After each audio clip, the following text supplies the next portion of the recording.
માલપુરના પરસોડામાં દિવસે હોળિકા દહન. ઉત્તર ગુજરાતમાં એકમાત્ર માલપુરના પરસોડા ગામે થાય છે દિવસે હોળિકા દહન.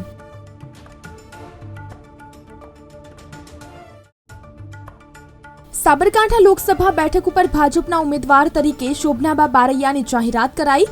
પૂર્વ ધારાસભ્ય સભ્ય મહેન્દ્રસિંહ બારૈયાના પત્ની છે શોભનાબા. મોડાસામાં ગાયત્રી ચેતના કેન્દ્ર દ્વારા વૈદિક હોળીની ભવ્ય ઉજવણી કરાઈ. પવિત્ર વૈદિક હોળીમાં મંત્રોચ્ચાર સાથે આહુતિઓ અર્પણ કરાઈ.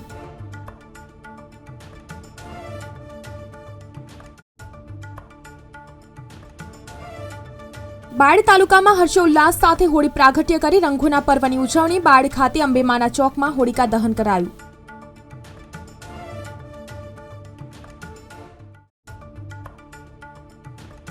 યાત્રાધામ શામળાજી ખાતે આજે રંગોત્સવ. ધૂળેટી નિમિત્તે વહેલી સવારથી ભક્તો ભગવાન શામળિયાના દર્શન માટે ઉમટ્યા.